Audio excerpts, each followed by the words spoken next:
Okay, let's get started. Handwriting of Ordinances.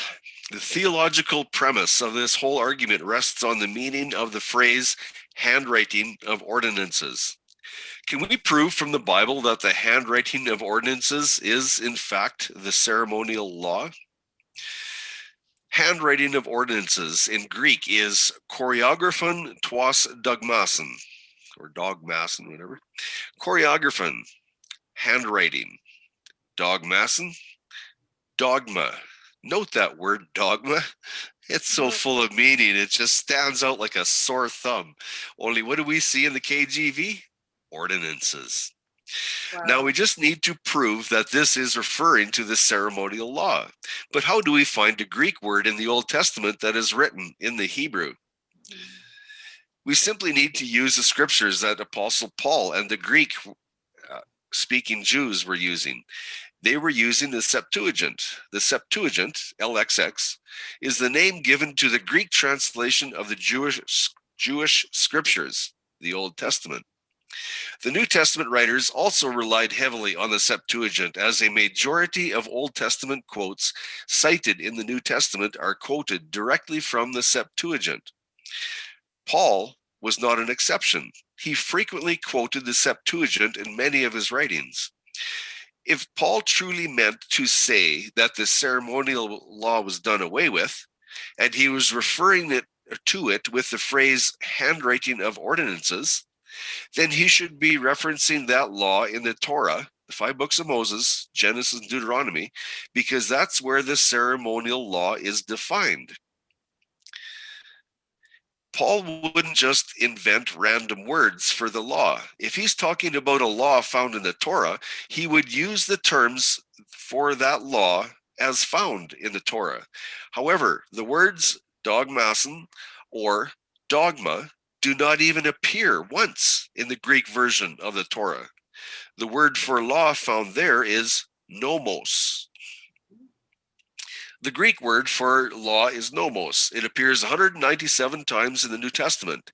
Interestingly enough, the word nomos does not appear even once in the book of Colossians.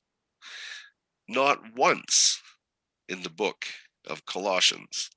So where did Paul get the expression handwriting of ordinances, and what does it mean? It doesn't have any clear reference to any sort of law in the Old Testament. Let's go back to the Colossians text and read it in context. Maybe that will give us a clue as to what Paul's talking about. Colossians 2:11. In whom also ye are circumcised with the circumcision made without hands, in putting off the body of the sins of the flesh by the circumcision of Yahusha, buried with him in baptism, wherein also ye are risen with him through the faith of the operation of Yahuwah, who hath raised him from the dead. And you, being dead in your sins and uncircumcision of your flesh, hath he quickened together with him. Note the words in red. Having forgiven you all trespasses. Now, what does the next verse say? Remember, understanding this. This is the thought given to us, having forgiven you all trespasses. The next verse, blotting out the handwriting of ordinances that was against us. Does that go along with forgiven you all trespasses? Blotting out the handwriting of ordinances that was against us, which was contrary to us, and took it out of the way, nailing it to the cross. Our trespasses, the book of the recordings of our trespasses have been nailed to the cross. They were taken out of the way. They were not permanent. They depended on us accepting Yahusha's sacrifice. Paul uses metaphors in Colossians 2. A metaphor is defined as a direct comparison between two or more seemingly unrelated subjects. They usually have no meaning outside the culture to which they belong. The metaphor, couch potato, doesn't make much sense in other cultures. Circumcision, made without hands, willingness to do God's will. Putting off the body of flesh, resisting temptation and fleeing from sin. Buried with him in baptism, baptism, a washing away of sin. The context is of being forgiven our trespasses and being a new creature. What about blotting out the handwriting of ordinances? Is that a metaphor as well? Let's see what we can find. Choreographen twas dogmason. Choreographen is handwriting. Let's look deeper into this handwriting. Here we are. This comes up, this definition at the bottom. A handwriting, what one has written by his own hand. A note of hand or writing in which one acknowledges that money has either been deposited with him or lent to him by another, to be returned at the appointed time. Choreographen, handwriting. Continuing on with Thayer's here. A handwriting, what one has written with his own hand.